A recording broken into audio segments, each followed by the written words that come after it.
It's time that we stop being a bystander and start asking, what weakness can I overcome today? What virtues can I acquire? As a man, can I begin to steward masculinity, to steward assertiveness, to be a steward of leadership? And in doing so on that individual level, we'll begin to see a shift in the collective. What's going on, gentlemen? This is the Better Man channel, where we adopt the mindset of the great philosopher Seneca, who asked himself before he went to bed every night, what weakness did I overcome? What virtues did I acquire? We live in a chaotic world where the majority of people are adopting this bystander mindset, where this bystander effect is a phenomenon where in groups of people, when something happens or someone is needed, say for example, someone drops down and is having a heart attack, everybody kind of scoots back, takes a step back, and there's waiting for someone else to accept the role, to accept the duty.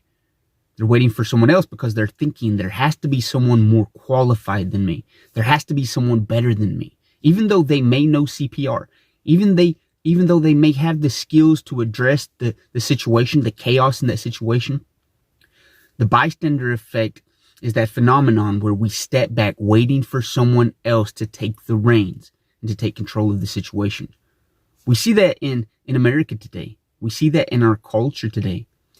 We're all aware that silent majority, we hear that buzzword, there's this silent majority that's scratching their heads thinking, this woke culture, this leftist movement, it's just ignorant. It doesn't make sense.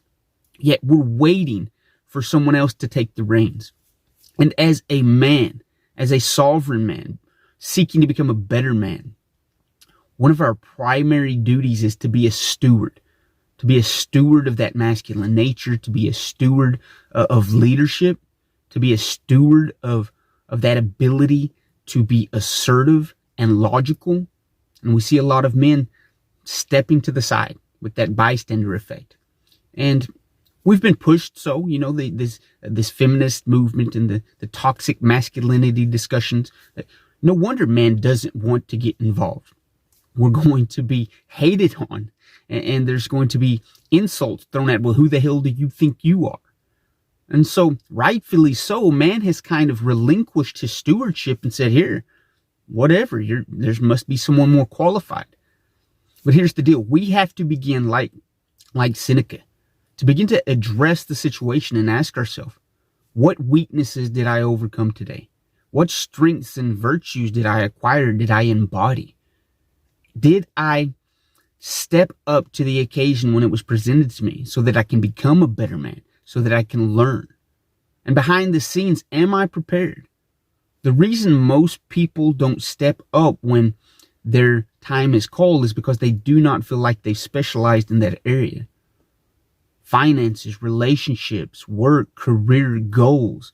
Are we preparing ourselves so that when opportunity presents, we are prepared enough to accept the calling? And there's another quote, I believe it's Seneca. It says that luck is when fortune and preparation meet, right? There's no such thing as luck. It's behind the scenes that you're putting in the work and doing the work needed because you have chosen to be a steward of masculinity, a steward of leadership.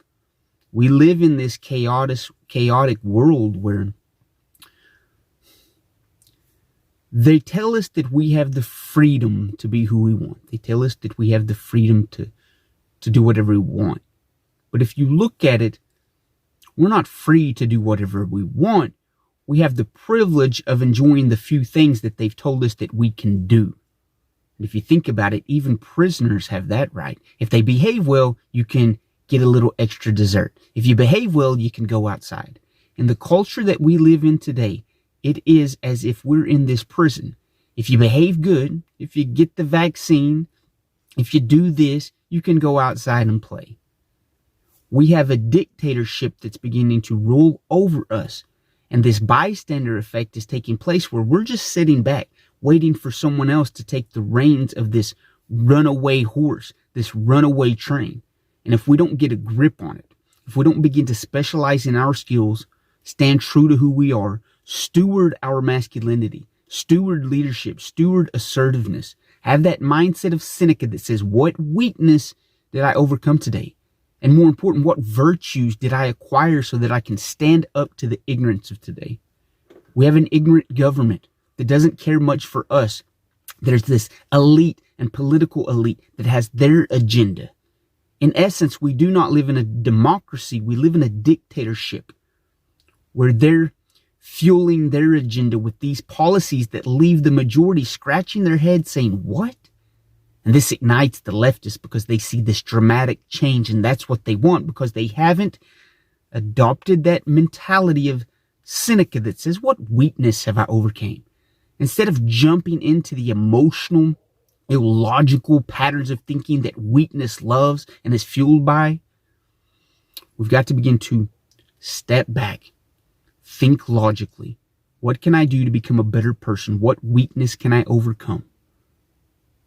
How can I take this on in an individual sovereign way to begin to stand against what is wrong, to stand up for what is right, to be a steward of masculinity, to be a steward of manhood, to be a steward of tradition, to be a steward of sustainability? And we do this in a composed, calm, civil manner. We see a lot of people that have the right thinking, but they're arguing with the left. They're arguing with the bystanders. They're arguing with those people that have adopted a weak mindset. Instead of just living out what they believe and speaking what they believe and being firm and strong in that, but not in an argumentative way. This is what I believe in, and we begin to steward that. We begin to act that out. We begin to play that out. And on an individual level, we begin to see the collective around us change, because the collective is made of individuals. If we want to see a change in the climate on the majority level, we've got to be strong in our individual level. Be a man that is a steward of good virtue. Be a man that overcomes weakness. And as we do that and become examples of that, those around us will pick that up. Because no matter how much chaos is in the world, it all works its way out. It's all seeking towards order. Right? We see this ebb and flow, the rise and fall, but it always works its way back to order, because order, truth, tradition is what works. It's time that we stop being a bystander and start asking, what weakness can I overcome today? What virtues can I acquire? As a man, can I begin to steward masculinity, to steward assertiveness, to be a steward of leadership? And in doing so on that individual level, we'll begin to see a shift in the collective. I love you guys. You'll hear me next episode.